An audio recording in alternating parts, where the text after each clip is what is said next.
Soy Miguel Raya Martínez, voluntario del museo, como le he dicho.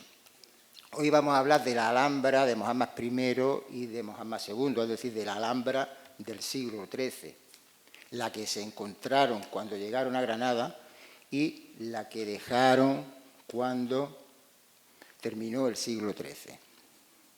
Sobre la historia me ha costado menos trabajo, porque he tenido unas fuentes bibliográficas que me han ayudado mucho, sobre los edificios, sobre a quién se le atribuyen unos edificios u otros, he tenido bastante dificultad, ya lo advierto, porque el mismo edificio se atribuye a diferentes autores, a diferentes sultanes, quiero decir, como he podido comprobar a lo largo de la preparación de esta charla.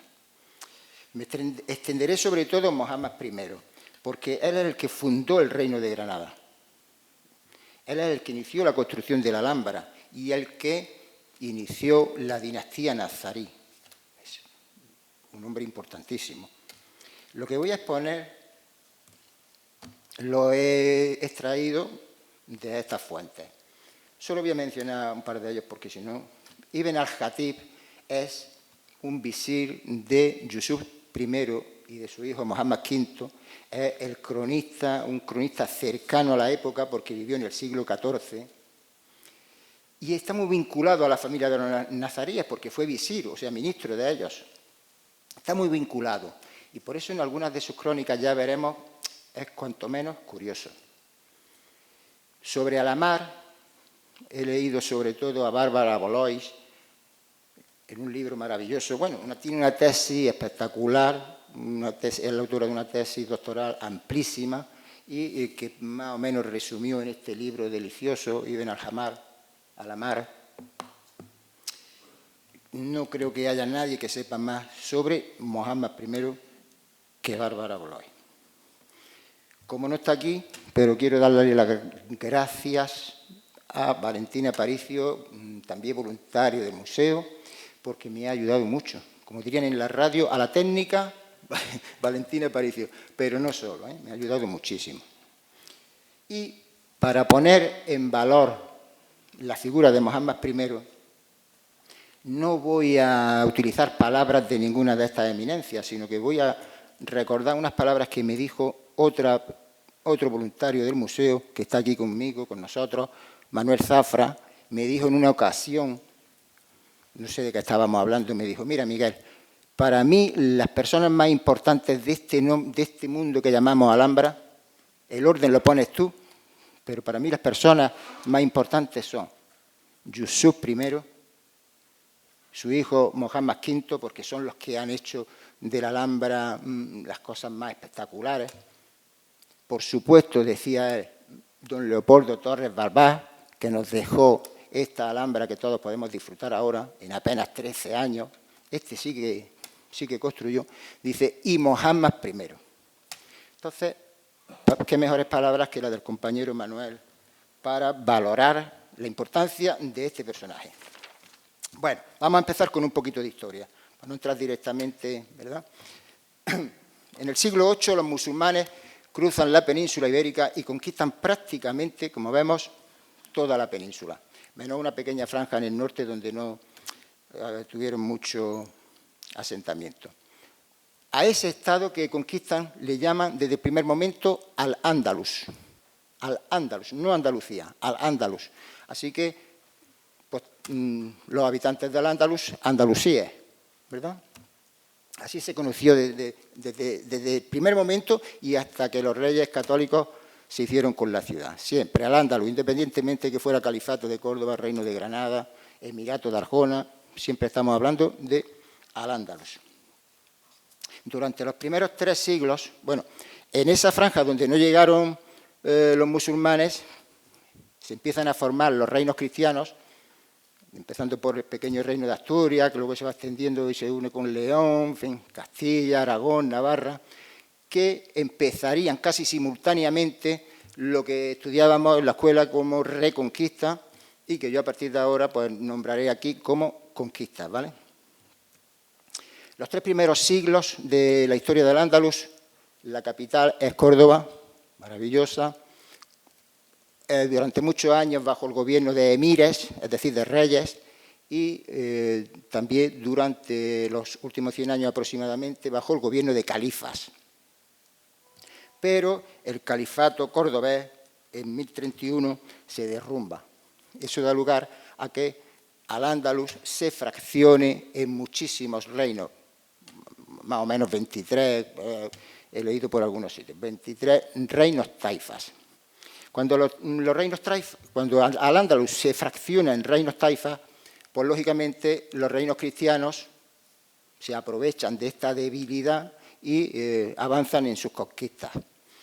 ¿Qué hacen los reyes taifas? Miran al otro lado del estrecho a ver quién hay allí para ayudarnos un poco, hermanos de religión, y fue así como llegaron aquí al Andalus los almorávides y los almohades. Como he dicho, como la compañera María va a hablar de ellos en octubre, no me voy a extender mucho con esto, ¿vale? Aquí tenemos al Andalus en la época de los almohades. Como podemos ver, ya al Andalus tiene un territorio mucho menor. Yo se lo decía así a mis alumnos, acordaros del mapa, ¿verdad? Al Andalus y poco a poco, hasta que lleguemos al Reino de Granada. Vale. Con los almohades en el poder tiene lugar en el año 1195 la batalla de Alarcos, año 1195. Recientemente visitamos, por cierto, el campo de batalla que está cerca de Ciudad Real, en este territorio que se llama así, Alarcos. Impresiona pasar con el coche ahora es un campo de pistachos a un lado y a otro, por el que te dicen luego los guías que fue campo de batalla. En esta batalla vencieron por última vez los almohades a los castellanos. Los almohades estaban comandados por el califa Al-Mansur y los castellanos por Alfonso VIII de Castilla. Pero la victoria de Almohades fue tremenda, pero el almohade no supo aprovechar esta victoria y lo dejó pasar, lo dejó que Alfonso VIII rumiara ahí durante 17 años una venganza que llegó efectivamente. Pero 1195 no es famoso por esa batalla de Alarcos, es famoso porque en ese año nació Muhammad ibn Yusuf ibn Nasr, es decir, Muhammad, el hijo de Yusuf y el hijo de el nazarí. Este busto es de Muhammad I y está en la localidad de Arjona, donde él nació. Se le conoce como Alamar, el rojo. Bien, en Arjona hay una casa que todavía le dicen la casa del rey. Como en Arjona solo hubo un rey, se supone que esta fue la morada de los nazaríes o de los alamares, que así se le llamaba también. Esta es la casa en Arjona. Voy a utilizar a lo largo de la charla una línea del tiempo para recordar de vez en cuando y no perdernos mucho. La primera fecha, 1195. Y ahora, pues se lo voy a presentar. Vamos a ver si podemos desenredar un poco el árbol genealógico, que es complicado, ya lo digo. Este es su abuelo por parte de padre, Nasr, el nazarí. Y este es su abuelo materno, Abul Hassan Ali ben Muhammad al-Tujibi. No sé si lo habré dicho bien, pero a partir de ahora le vamos a llamar Asquilula, que es como le dieron el apodo que tenía esta familia. El padre de Muhammad I, Yusuf, su tío Muhammad. Lo tengo aquí porque ahora veremos, es importante. Por parte de su abuelo materno, pues su tío Ibrahim, su tío Abdalá, su tía Nawar y su madre Fátima. Pues aquí viene el matrimonio, Fátima, Yusuf, y nace Muhammad I, nuestro protagonista principal, y Ismail, Faray y otro hermanillo, Yusuf. ¿Vale? Ya hemos presentado a la familia y entramos en el siglo XIII. El siglo XIII comienza con la batalla de las Navas de Tolosa. Tiene Alamar en ese momento 17 años cuando tiene lugar esta batalla. Por cierto, que por mucho que he buscado no he encontrado ninguna referencia a que Muhammad I, Alamar, participara en esa batalla. Tenía 17 años. Cuando estuvimos en Alarcos nos dijeron que muchísimos de los restos encontrados eran de soldados de 16 años.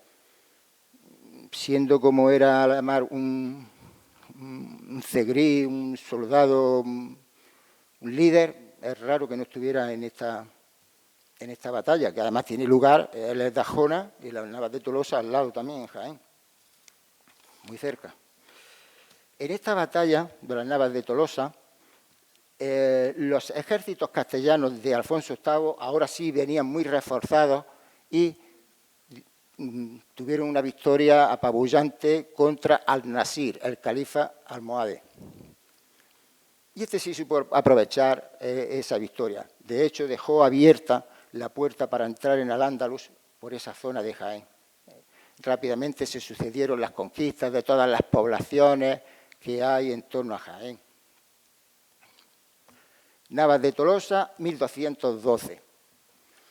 La derrota fue tan tremenda que el califa, que en 1228, el último califa que vivió en Al-Ándalus, Al-Mamún, se fue de aquí.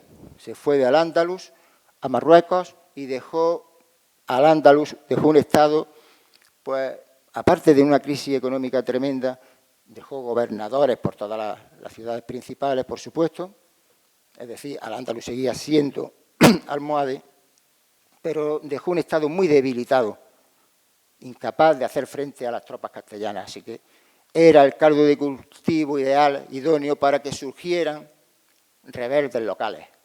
Gente, otra vez reinos taifas, lo que se ha dado en llamar los terceros reinos taifas. Otra vez surgieron líderes locales que se enfrentaron a esos gobernadores almohades que todavía tenían aquí. Ibn Mardanís se hizo con Valencia en el año 1228, Abu Uthman Said un poco después con Menorca. Menorca fue un reino independiente durante hasta casi finales del siglo XIII. ¿Sí? Ibn Hud se hizo independiente en Murcia en 1228 también. Este fue el señor, el amo de Al-Ándalus prácticamente. Y curiosamente, en Niebla también se hizo independiente Ibn Mahfuz. O sea que tenemos un Al-Ándalus otra vez dividido. Yo tengo aquí los apuntes, pero la verdad es que no los estoy siguiendo ahora. Ya me pierdo con ellos. Ibn Hud se convirtió rápidamente en el dueño y señor de Al-Ándalus. No era el único, ahí lo estamos viendo claramente. Había más estados. Nos falta uno. He dicho 4, nos falta uno, nos falta la mar. Pero en fin, ahora se lo diré. Vamos a volver un poquito a Arjona. Ya vemos cómo está Al-Ándalus. Vamos a volver un poquito a Arjona. Bueno, dice Raquel Arié, que es otra historiadora, maestra de muchos que han investigado la historia del Al-Ándalus, que Ibn Hud fue un emir que se hizo dueño de Al-Ándalus, efectivamente, pero que fracasó. Tuvo su popularidad decayó pronto porque acumulaba derrotas militares continuamente. El pueblo no lo veía como su protector. Y los agentes de otro rebelde, de Mohammed ben Yusuf ben Nar, es decir, de Alamar o de Mohammed I, dice Raquel Arié, que supieron aprovechar hábilmente los fracasos de Ibn Hud. Durante los primeros años de su vida, Alamar, que fue poco a la escuela, se dedicó a las labores agrícolas y ganaderas, como atestiguan de parte musulmana el cronista Ibn al-Jatib. Dice, se crió en Arjona, de la campiña cordobesa, la mejor de las ciudades del país y la de más abundantes frutos, a la sombra de la fortuna, en el ejercicio de la agricultura y en un ambiente de valentía y nobleza. Un hombre que se dedicaba al campo. Yo de ahí deduzco, pues, de una familia bien de Arjona, pero un hombre que se dedicaba al campo. De parte cristiana hay una frase muy explícita y muy demoledora. La primera crónica general que mandó escribir Alfonso X dice, era quintero.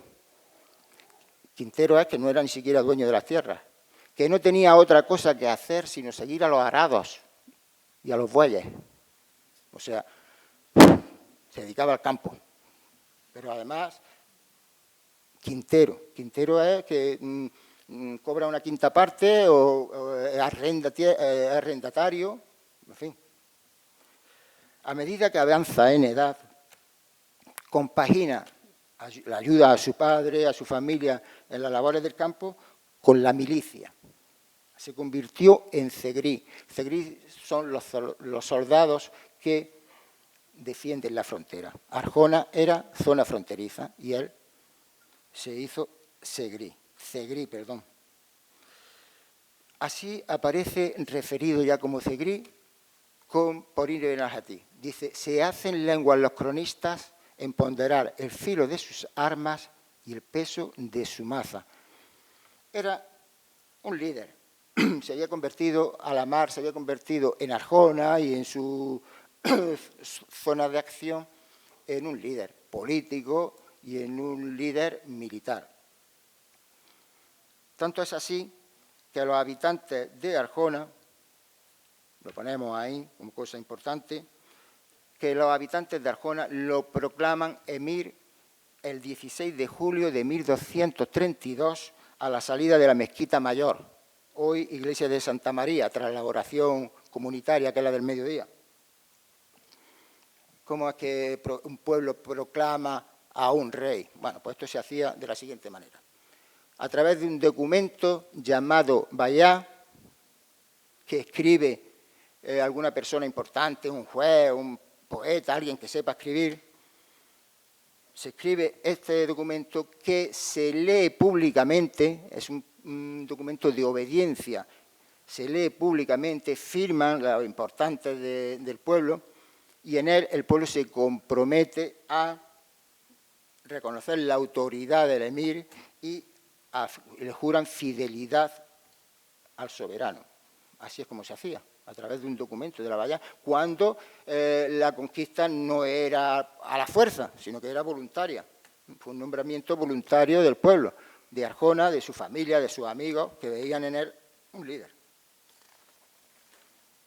Comenzaba de esta manera el Emirato de Alamar. Lo he puesto ahí en el mapa, desde luego es más grande el nombre que el Emirato. Arjona era un pueblo que ahora tiene entre 5 y 6.000 habitantes, que he buscado en internet recientemente. Pues vamos a imaginarnos cómo sería en la Edad Media, ¿verdad? Pues aún así, podemos decir, y pueden decir con orgullo, que Arjona fue durante un tiempo emirato. Para seguir conociéndolo, vamos a darle otro repasillo, por favor, al árbol genealógico, ¿vale? Muhammad, su tío Muhammad tiene una hija que se llama Isa, que es, por lo tanto, prima hermana de Muhammad I. Se casa con ella. Era muy normal, vamos, era lo que se hacía habitualmente, que casarse con las primas de los tíos, no de las tías, de los tíos. Aunque este Muhammad I también se casó, ahora veremos. Se casó con su prima hermana, Aisha, de la que nacieron su hija Fátima, su hijo Yusuf, su hijo Farai y Muhammad II, que lo reemplazaría luego como emir. Por parte de su abuelo Asquílula, es decir, la hermana de su madre, Naguar, a ver si no me confundo, tuvo una hija llamada Farah, es decir, prima hermana también de Muhammad. Esta fue su segunda mujer. Y con ella tuvo a 2 princesas, a 2 hijas, Mumina y Sams.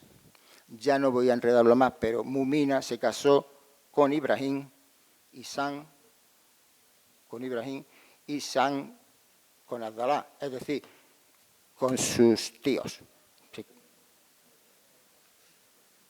Un lío de familia muy grande. Lo vamos a dejar ahí el árbol genealógico. Entre otras cosas, porque pienso, ya veremos después, que esta familia Asquílula es un problema para los 2 primeros sultanes de la dinastía nazarí y quizás para acallarlos, para conformarlos, pues los casó con sus tíos. Esto era muy habitual, ¿eh? Cosas de estas no nos extrañamos. Muhammad I extendió su autoridad rápidamente a Porcuna y a otros pueblos de alrededor de Arjona, y después, un poquito más tarde, a Guadí, Jerez del Marquesado, Oanes, Canjaya, en fin, toda esa zona de ahí, siendo más alejada. Y por fin, en 1233, también se le suma a su emirato, Jaén. Jaén pasa en 1233 a manos de Mohammad I. No fue a través de ningún acto violento ni nada, sino fue a través de trabajar, fue consentido, digamos, ¿no? Se trasladó desde Arjona a Jaén. Esta es la Alcazaba de Jaén, que todos conocemos como Castillo de Santa Catalina, y, bueno, pues es una imagen que nos sonará después, ¿verdad? Tras Jaén se hicieron Nazaríes, Córdoba, Sevilla y Carmona. Pasaron a manos también de Alamar. Hasta esos momentos, Córdoba, Sevilla y Carmona estaban, como hemos visto en el mapa, en manos de Injust. Pero estas anexiones de Córdoba, Sevilla y Carmona fueron muy pasajeras, duraron muy poquito tiempo, un visto y no visto. Algo no les gustó en el gobierno de Alamar y rechazaron rápidamente a Alamar y volvieron a las manos de Ibn Hud. Una decepción porque perdió en nada de tiempo Córdoba, Sevilla y Carmona. Tanto es así que miren lo que dice Ibn al-Jatib. Dice, no, perdón, esto todavía no es. Poseyó Córdoba y Sevilla por un corto tiempo, pero salieron de su dominio por una historia larga de contar. Aquí nos encontramos con un cronista que no tiene ganas de hablar. No le gustó esta derrota y este fracaso y lo menciona un poquito, pero ya está. Por eso le he dicho que es un cronista un poco particular. Salieron de su dominio por una historia larga de contar. Por cierto, Ibn Hud no supo o no pudo defender Córdoba y Al-Ándalus perdió la que fue capital del califato, la joya de Al-Ándalus, la mejor de las ciudades, la ciudad de los califas, en 1236. La situación para Alamar, después de estos fracasos, cambió en el año 1238, pues ese año fue cuando nació el Reino de Granada. Hasta este momento, Alamar era emir de Arjona, emir de Jaén. El primer hecho destacable de este año, que le favorece enormemente, fue el asesinato de Ibn Hud en Almería. Esto despejó su camino para hacerse con Málaga, Granada y Almería, como estoy diciendo. Pudo ser un asesinato político, pero también hay referencias que dicen que fue por un asesinato, digamos, pasional. Tanto Ibn Hud como su gobernador en Almería se enamoraron de la misma esclava cristiana y parece que por ahí el caso es que lo asesinó. Y eso abrió las puertas definitivamente a Alamar. Se le sumaron Málaga y Granada casi a la misma vez, pero lo vamos a ir viendo por lo que dicen los cronistas. Nos vamos a detener en cómo fue esa toma de Granada por parte de Mohammad I o de Alamar y vamos a ir siguiendo lo que dicen los cronistas. En Granada, Ibn Abi Jalib hizo la propaganda a favor de Mohammad I, que se encontraba en Jaén. Mientras que el gobernador que había aquí, puesto o impuesto por Ibn Hud todavía, aunque ya había muerto, ya lo habían asesinado, estaba en contra de Alamar. Es decir, hay parte de Granada a favor de Alamar y parte en contra. Un grupo de entre 50 y 100 granadinos notables, el 17 de abril de 1238, entró este grupo en los palacios donde residía el mencionado gobernador y lo ejecutaron. Al-Ruani, que era un secretario bastante afamado aquí en Granada, redactó la valla, como hicieron en Arjona, y los granadinos firman, juran fidelidad y reconocen a Mohammad I como su emir. Este personaje que tenemos aquí, Ibn Abi Jalib, mandó a Jaén una comisión, nuestro emir estaba en Jaén, mandó una comisión y Alamar pues rápidamente se vino para Granada. Así nos lo dice otro cronista del siglo XIII, Inidari. ¿Cómo vino Mohammad I, emir de Jaén, a Granada? Vino sin una vestimenta lujosa, e hizo alto al atardecer del día de su llegada en las afueras de Granada, siendo así que pretendía entrar en la ciudad a la mañana siguiente, si bien luego cambió de parecer y entró a la puesta de sol, observando con decisión. Vino tarde, dijo, voy a esperar a mañana, pero se ve que no pudo aguantar y entró.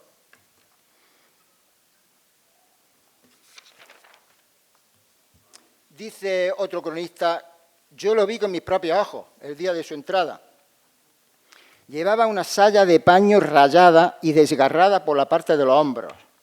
Cuando se paró en la puerta de la mezquita Aljama de la Alcazaba Cadima, es decir, lo que ahora está el Albaicín, estaba el almuédano de la oración del ocaso en la frase acudid a la oración.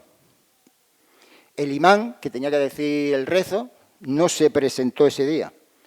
Así que fue el propio Mohammed I el que dirigió la oración. También he intentado averiguar qué pasó con ese imán que se negó a decir esa oración, porque se negó porque no estaba, tampoco era de los que tampoco predicaba a favor precisamente de Mohammed I. Dice Raquel Arié que luego, después del rezo en la mezquita, llegó al palacio de Badis, como digo, en el actual Albaicín, por la zona donde está San Miguel Bajo, Dalahorra, por ahí estaba el palacio de los antiguos reyes ciríes. Entró al palacio precedido de gentes con antorchas. Estaba con su espada ceñida y ardían antorchas ante las puertas del palacio cirí, es decir, que entró con boato, vaya, y entró con sus privados como si fuese el novio en su marcha. Trasladó inmediatamente su corte desde Jaén a la nueva capital, aquí a Granada. Tras Málaga y Granada, Mohammed I se dirigió a Almería, donde el asesino de Ibn Hur, su gobernador al-Ramini, se había hecho con el poder en la ciudad. No lo mató, lo expulsó y se apoderó de Almería. Lo ponemos ahí porque estos son los años más importantes de su emirato. 1238, formación del Reino de Granada. Se completaba así la formación del reino. Ya estamos viendo que Al-Ándalus es cada vez más pequeño, ¿verdad?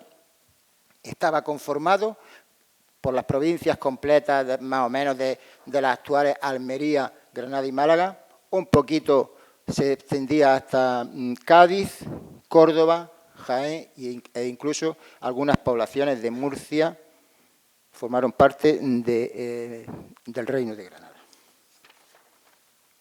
Comienza el reinado organizando, repartiendo cargos entre los que le habían ayudado. Nombra primer visir o ministro, primer jefe de la Cancillería, primer cadí de la comunidad. Cadí es como juez, pero el cadí de la comunidad es el más importante, luego hay cadíes para todo.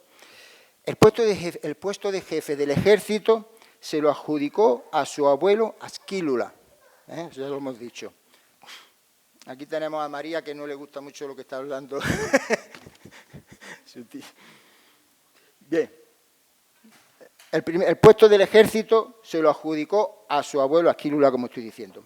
El cambio y el control de las cuentas, de las finanzas, se lo llevó directamente a él. Es decir, que parece que no sabía mucho leer y escribir, pero de números sí debió entender.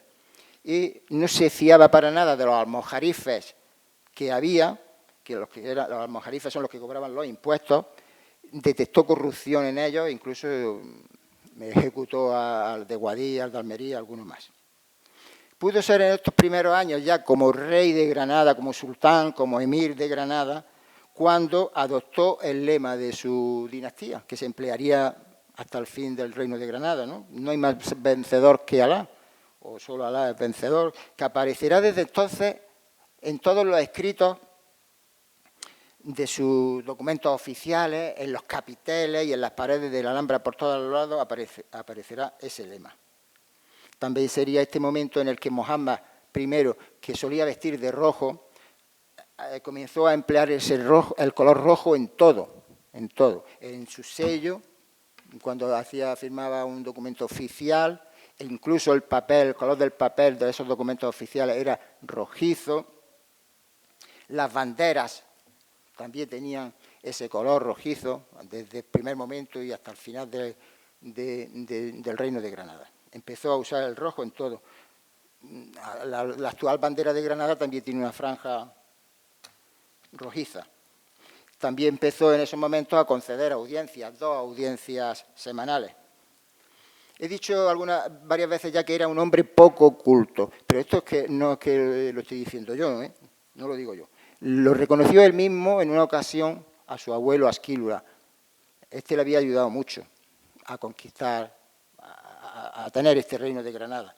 Y le dijo en una ocasión: yo soy un analfabeto y no sé escribir. Tu soberanía será la mía y tu reino será el mío.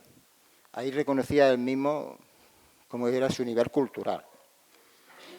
Él prometió a su abuelo Asquílula un reparto del poder, un reparto del reino, cosa que fue un error tremendo, porque desde ese momento, no ya su abuelo, sino sus tíos, como hemos visto, y los hijos de sus tíos, todos los Asquílula estuvieron esperando siempre algo más, algún cargo, más poder dentro del reino de Granada. Y otra vez hay una anécdota muy graciosa que también nos revela el nivel cultural de Al-Ahmar o Mohammad I. Se enteró de que uno de sus hijos, Yusuf, andaba estudiando más de la cuenta. Estaba siempre rodeado de libros. Y fue a verlo a su aposento, a su habitación. Estaba rodeado de libros de ciencia. Era un príncipe al que le gustaba mucho la ciencia, le gustaba la música, le gustaba la astronomía, todo. Entró y lo vio efectivamente rodeado de libros y le preguntó: ¿qué es eso, Yusuf? Y el príncipe le dio la respuesta que pensaba que enfadaría menos a su padre. Le dijo: señor, son libros de literatura, como si eso fuera menos que libros de ciencia, ¿no? Y le respondió el sultán: hijo mío, nosotros no alcanzamos el poder por haberlos utilizado, sino por la falta de cultura y por una buena rebelión. Es decir, no estamos aquí por haber estudiado, sino por la fuerza de las armas o algo así. A pesar de esta desaprobación, se sabe que todos sus hijos alcanzaron el saber, claro. Estamos en el año 1238, Mohammad I, emir de Granada, lógicamente empezó la construcción de la Alhambra. Pero he cambiado un poco el orden de la charla y vamos a seguir un poquillo con la historia y luego venimos a Granada, porque es que si no luego no nos va a gustar. Vamos a seguir un poquito con el discurrir de los acontecimientos políticos, ¿vale? En 1244, Fernando III el Santo le arrebata al Andalus Arjona, su pueblo, su primera sede, su primera capital de su reino. Un año después, a finales de 1245, Fernando III el Santo asedia Jaén, la somete a un asedio tremendo que dura casi 6 meses, hasta marzo del año siguiente de 1246. Mohammad I no puede ayudar a los jienenses, no puede socorrerlos y se rinde. Entrega la ciudad de Jaén y firman el Pacto de Jaén de 1246. Me voy a entretener un poquito en él porque es que es importantísimo. Este año y este pacto es fundamental para el futuro del Reino de Granada.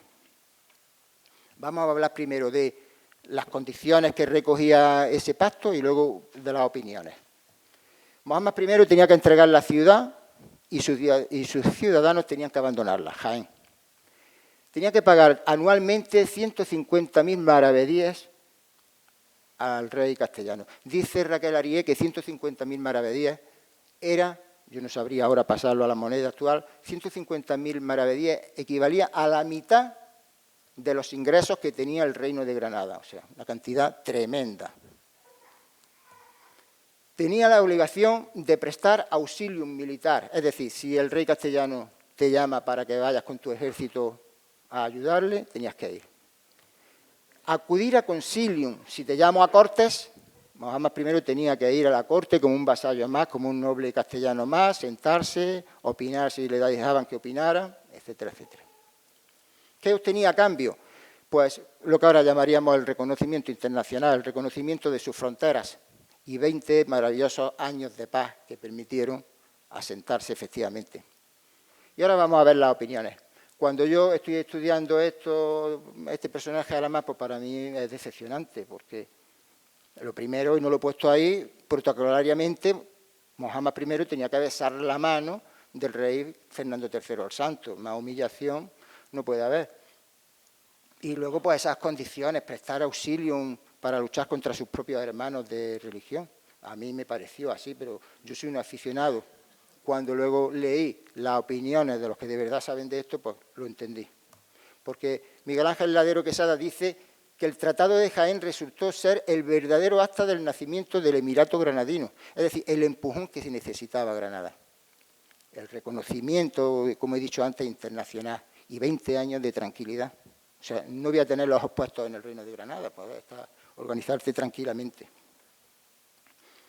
Otros historiadores incluso catalogan este pacto como jugada maestra. Fue una jugada maestra porque le reportó la estabilidad necesaria para organizarse y consolidarse. Como ustedes estarán esperando, lo ponemos aquí, Pacto de Jaén, a Ibn al-Jatí, que es el cronista de los nazaríes, no le pareció bien, ¿verdad? Dice, sobre este pacto de Jaén, dice, concertó con el tirano es Fernando III el Santo, la tregua perpetua. Luego hizo con él un pacto del que no podemos hablar por no poder disponer ahora de espacio suficiente para ello. Otra vez Ibn al-Jatí no quiere hablar del tema. Antes no tenía tiempo y ahora dice que no tiene espacio. Es un cronista un poco así, maravilloso, pero maravilloso, lo digo un poco todo con ironía. Pacto de Jaén, 1246. El paso brusco de una ciudad musulmana a cristiana era similar más o menos en todas partes. En todas partes se hacía más o menos como lo hizo Fernando III. Fernando III entró en Jaén con gran procesión, con toda la clerecía, se dirigió a la mezquita mayor, se coloca una cruz y se ofrece una misa. En este caso se bautizó con el nombre de Santa María, la antigua mezquita. Así era en todas partes. Cuando se conquistaba un territorio, lo primero voy a la mezquita, pongo una cruz y digo una misa para la Virgen, para una santa, para quien sea. Traigo aquí esta pequeña poesía porque me llama mucho la atención cómo sería el sentir de la gente de Jaén o de cualquier ciudad que tiene que ser de donde la echan, ¿no? Gente que pierde su arraigo, su ciudad, sus posesiones. Ya no hablo solo de territorios musulmanes, de cualquier lado, ¿no? Al-Hiyán, que es un poeta del siglo XIII, dice: te doy mis adioses, Jaén mía, y disperso mis lágrimas como se dispersan las perlas. No es por supuesto que deseo separarme de ti, sin embargo, así lo ha decidido nuestra época. No tuvo que pasar mucho tiempo para que Mohammed I tuviera que dar muestra de ese vasallaje que hemos visto antes. Aportó 500 jinetes granadinos para la conquista cristiana de Sevilla. En noviembre de 1248, Sevilla rinde pleitesía a Fernando III y Al-Ándalus pierde otra de sus joyas. Ya había perdido Córdoba, ahora pierde Sevilla. También como reflejo de lo que podían sentir los sevillanos o cualquier ciudadano, ¿verdad?, que se tiene que ir de su ciudad, pues me gustó esto, de una crónica de esa época. Al célebre gramático sevillano Aldabay le aterraba el ruido de las campanas. Recuerdo, los cristianos llaman al rezo con el sonido de las campanas.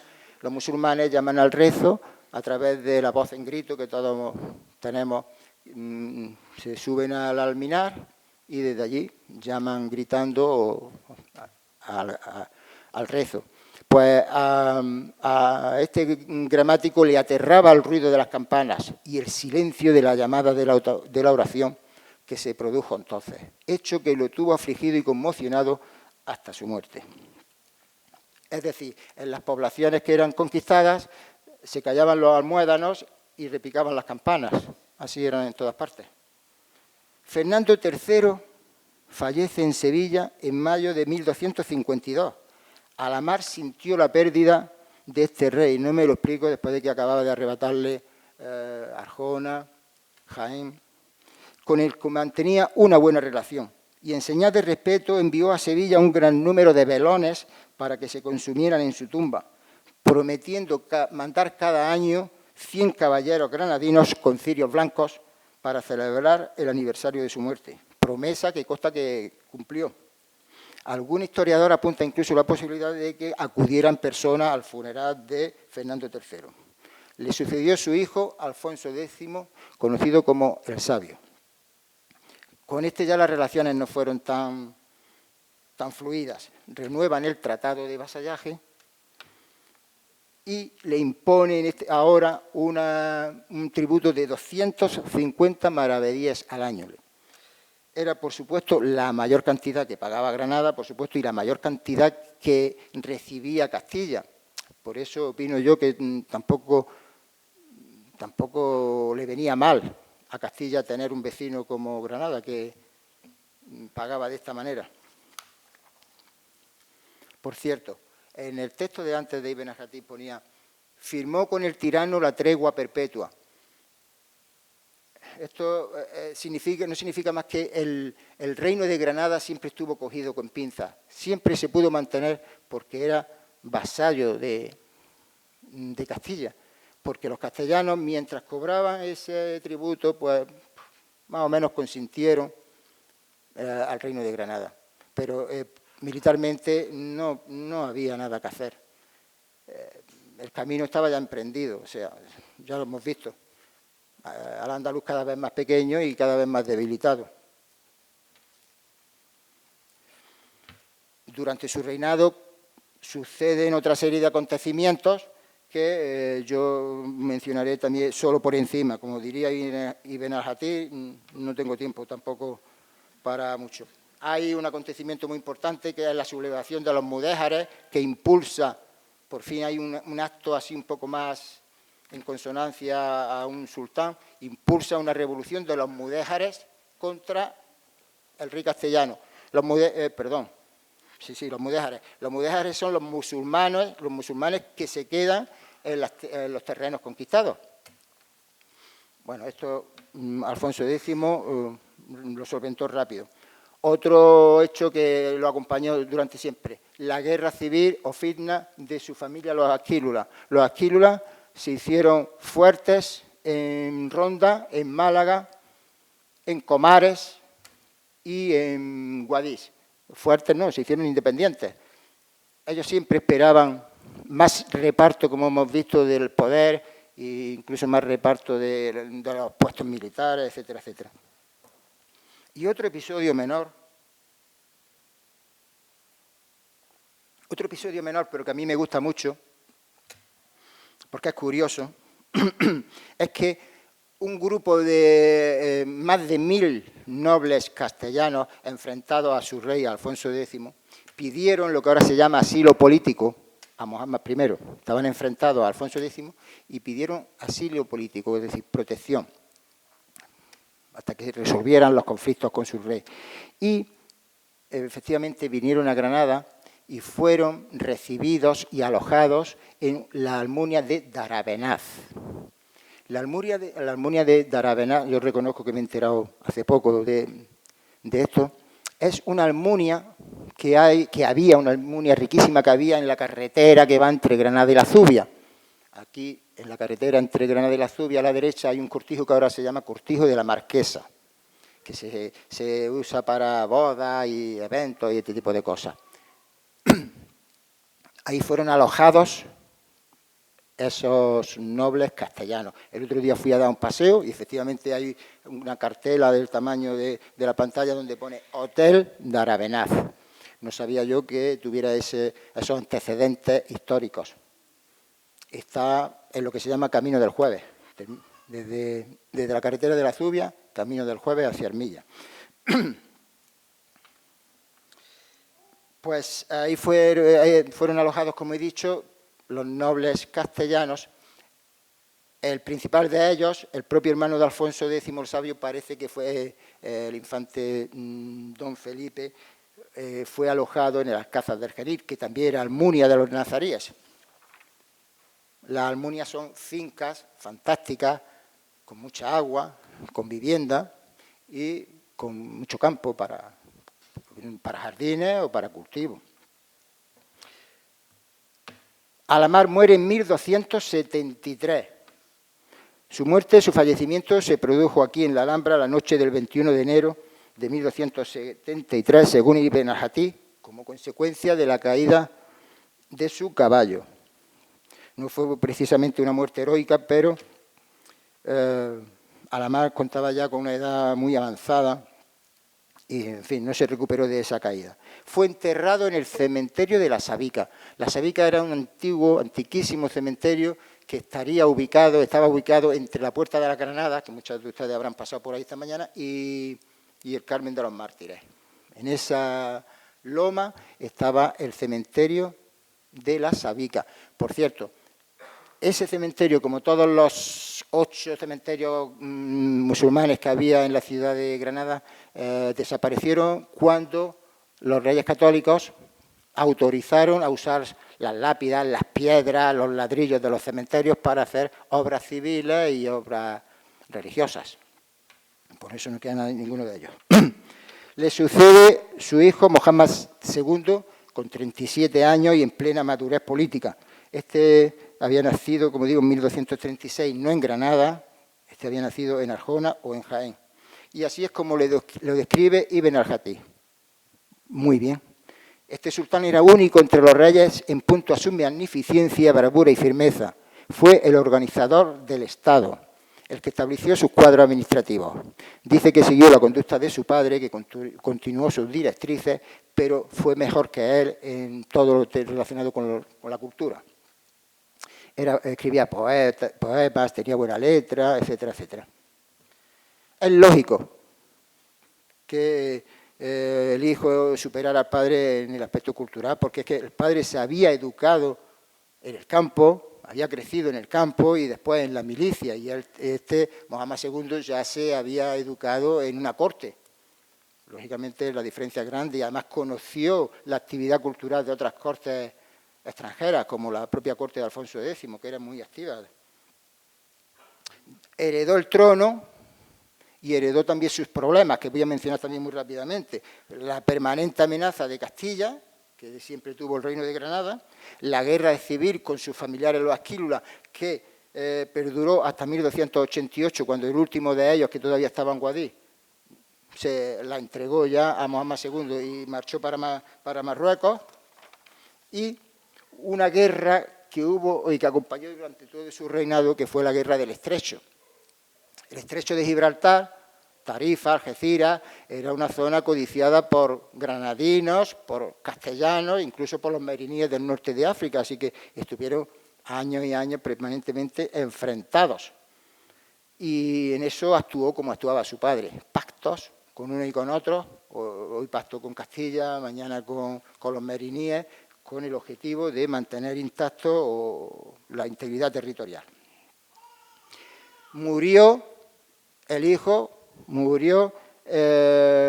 durante la noche del 8 de abril de 1302, en su oratorio, mientras se dirigía a orar.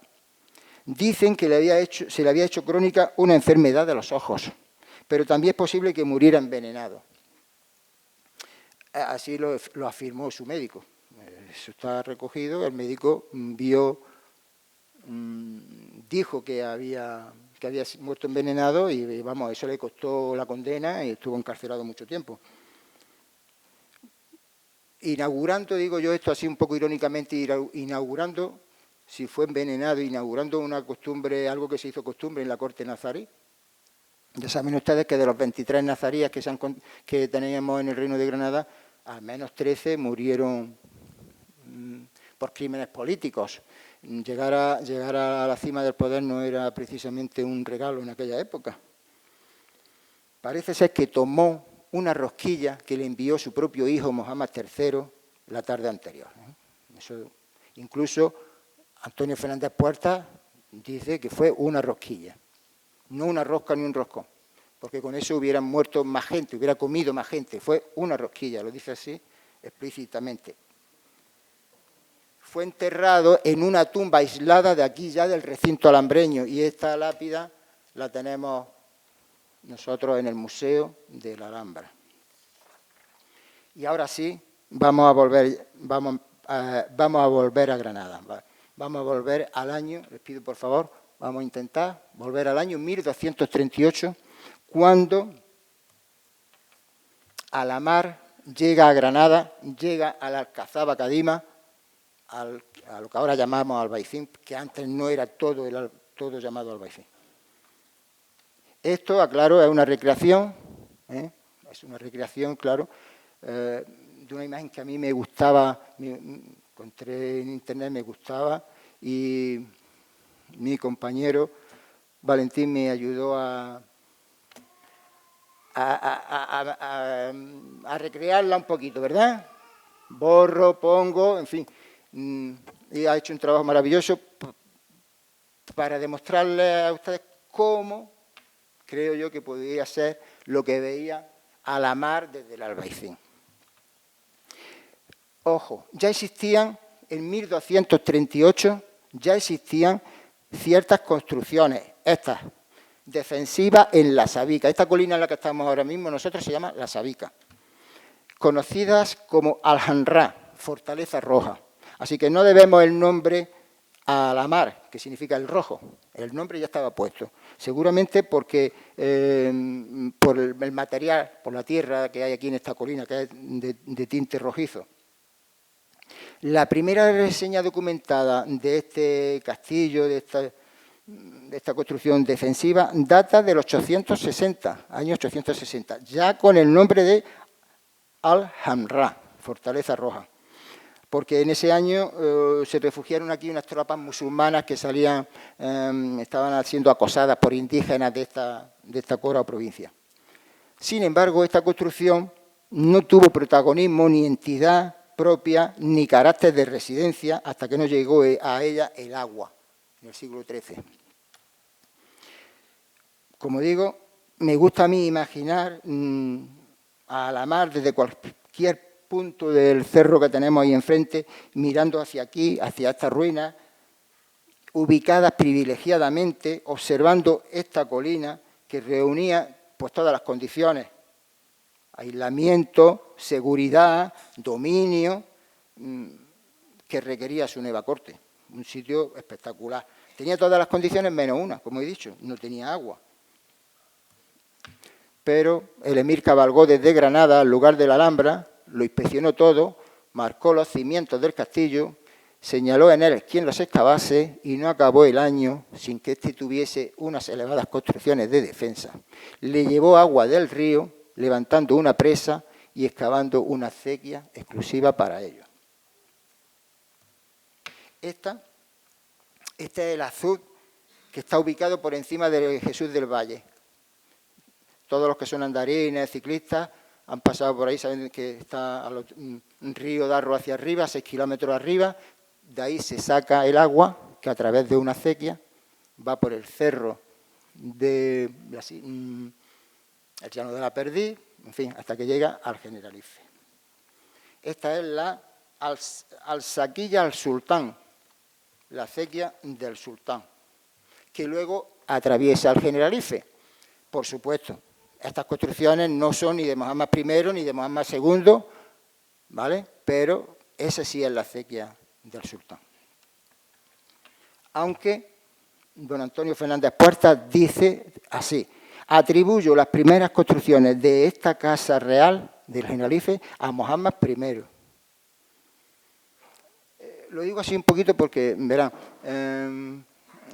la adjudicación de edificios y de zonas a un sultán o a otro, a mí particularmente me ha vuelto loco.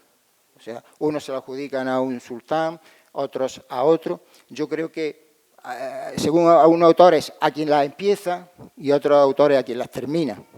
Lo que está claro, dice Antonio Fernández Puertas, es que, y luego veremos lo que dice el patronato, atribuyo las primeras construcciones de esta casa, de la Generalife, a Mohammed I.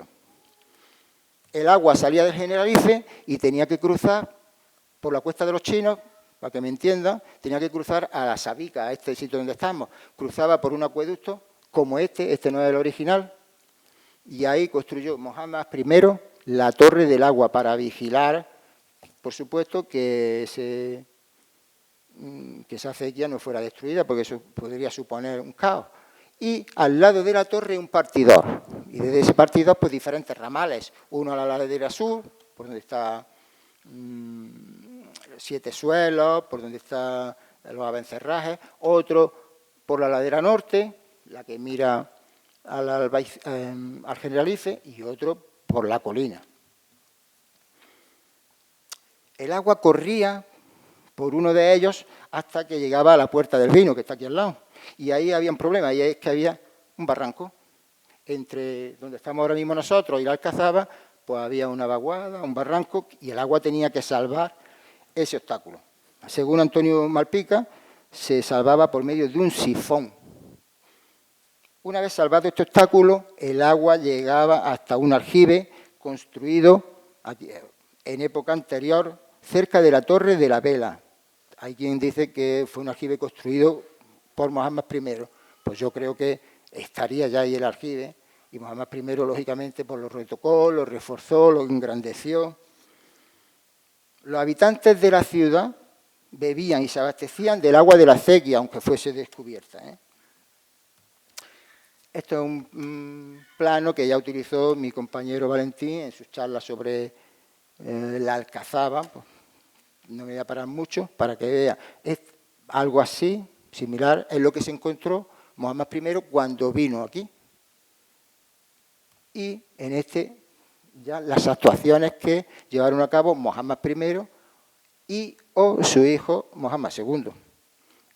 Pero lo voy a explicar mejor con que es mucho mejor. Así no. Construyó la Torre de la Vela, como estamos viendo. Por cierto, aquí en el alto de la torre, el 2 de enero de 1492, los reyes católicos colocaron el estandarte castellano y una cruz para que todos los granadinos supieran lo que estaba pasando. La torre del homenaje, las caballerizas, otra torre cuyo origen no está muy claro. Seguro que aquí tuvo que haber una torre para vigilar las caballerizas, para vigilar los caballos, ¿verdad? Luego, lógicamente, engrandecida. Un par de paños de muralla y una barbacana impresionante, difícil de sobrepasar. Esta es la barbacana que hay entre la muralla que mira al Albaicín, una muralla interior. Por supuesto, la Puerta de las Armas aún no estaba como se ve ahí. Volvemos aquí. Una puerta, la Puerta de la Tahona, no esta es la Torre del Cubo que es posterior, pero aquí dentro hay una pequeña puerta, la Puerta de la Tahona, que comunicaba la Alcazaba pues con el exterior, con donde estamos nosotros ahora. Y aquí la Torre de la Pólvora. Se construyó el barrio castrense. Mohammed I levantó el barrio castrense. Aquí se han contabilizado 13 viviendas, de las más pequeñas 6 metros cuadrados hasta un par de ellas muy grandes de 70 metros cuadrados. Se dice que aquí estuvo los militares, ¿no? Antes de la construcción, como esto era un castillo, pues probablemente en tiendas de campaña, en fin. Todas estas construcciones que hay al lado de la muralla sur son almacenes, no son viviendas, que parecen muy grandes, pero no son viviendas. De todas las viviendas que tenemos aquí, esta es la única que tiene alberca. Digo que esto son viviendas y esto no, porque a esta le falta una cosa que era normal, la letrina. No tienen letrinas, tampoco tienen escalones que te digan que hay una segunda planta, perdón. Así que este fue el recinto militar y esto pues se dedicaría a almacenes. No se ha descubierto ningún oratorio, lo cual quiere decir que se rezaba en una musalla. Una musalla es pues al aire libre. Se habilitaba rápidamente un espacio libre y ahí se rezaba, porque no se han encontrado restos ninguno. Mohamed I habitó esta, la torre del homenaje, vista desde el Albaicín. Es una torre de 22 metros cuadrados, parece más grande que la torre de la Vela, pero no la es. Tiene 5 plantas. Mohamed I habitó la quinta. Nosotros hemos estado hace poco viéndola y hay que subir muchas escaleras. Debajo estaba la zona protocolaria y debajo pues, los puestos de guardia, almacenes, mazmorras. Es decir, fue una torre espectacular porque abarcaba tanto construcciones castrenses como construcciones administrativas como la propia vivienda del sultán.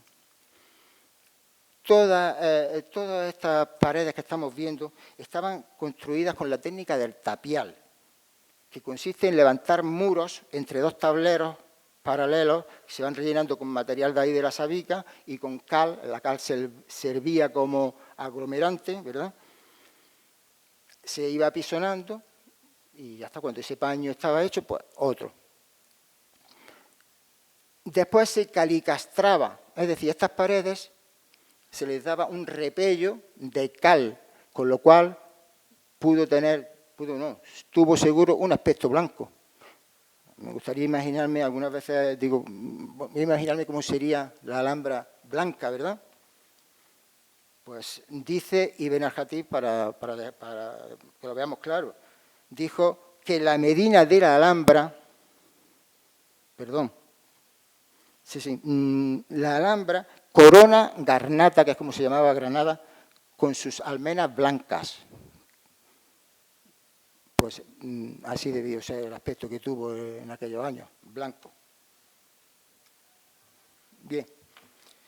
A finales del siglo XIII es posible que ya todo el recinto estuviera amurallado. Estamos hablando de 1.700 metros aproximadamente de muralla.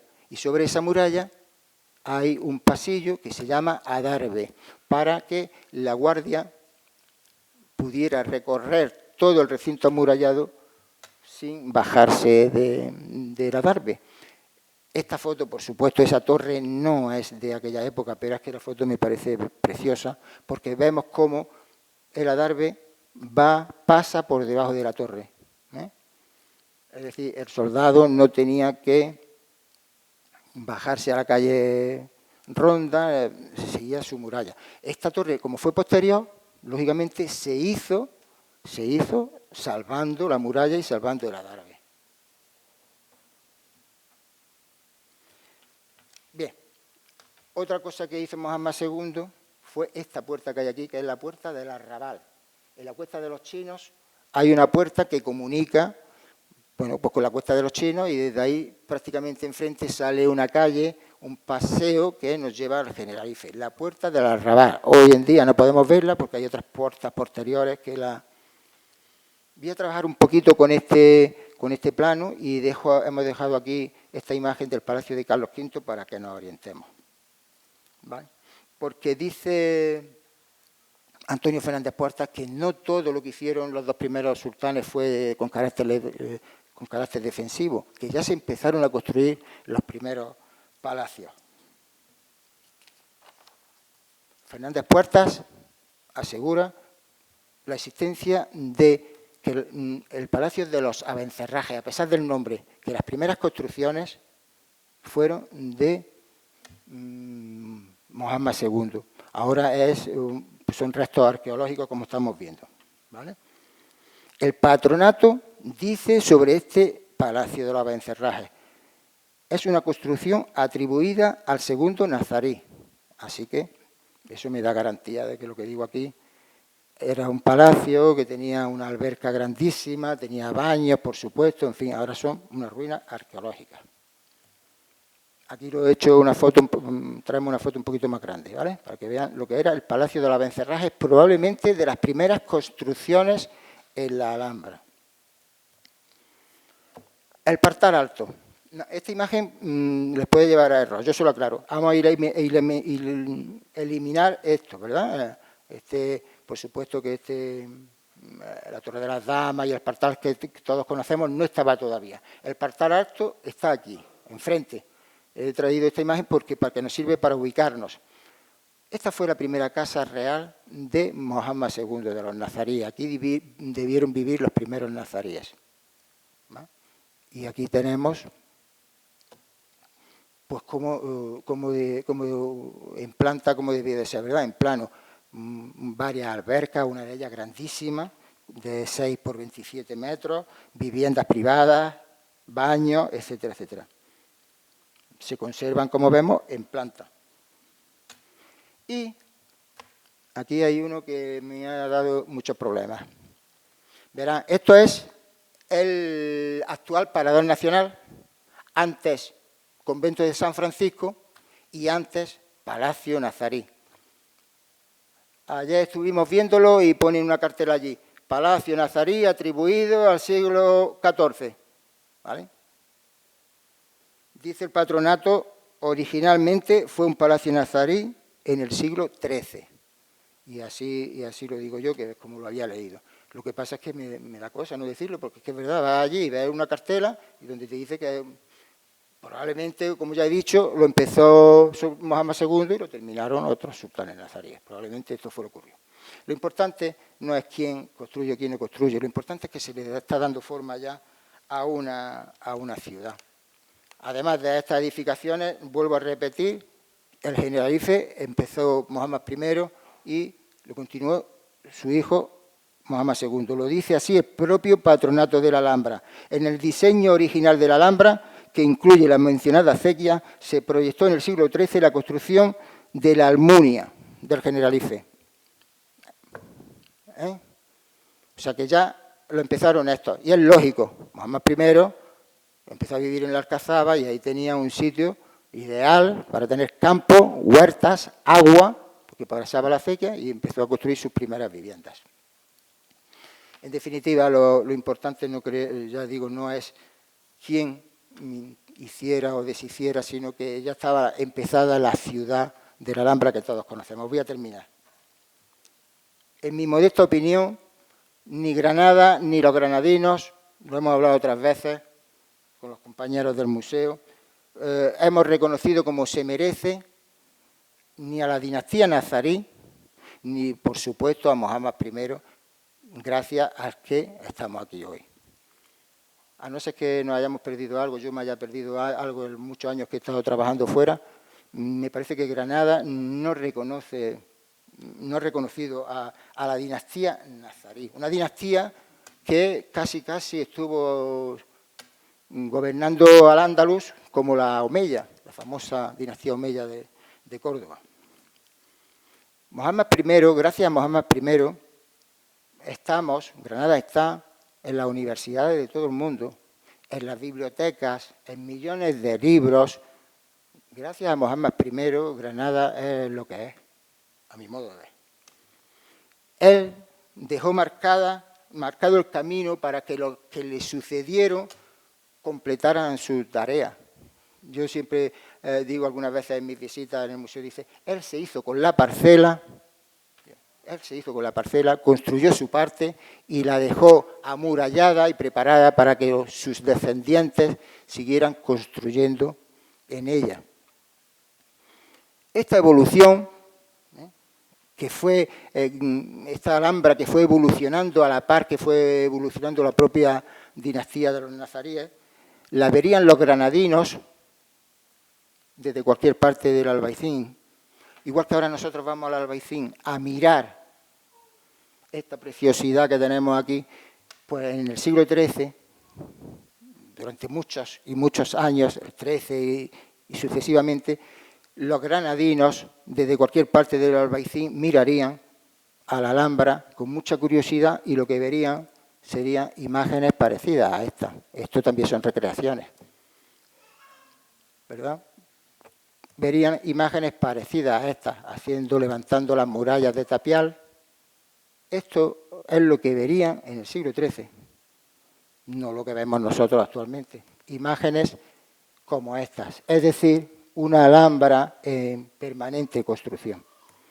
Y ya con esto termino, solo me queda agradecerles su atención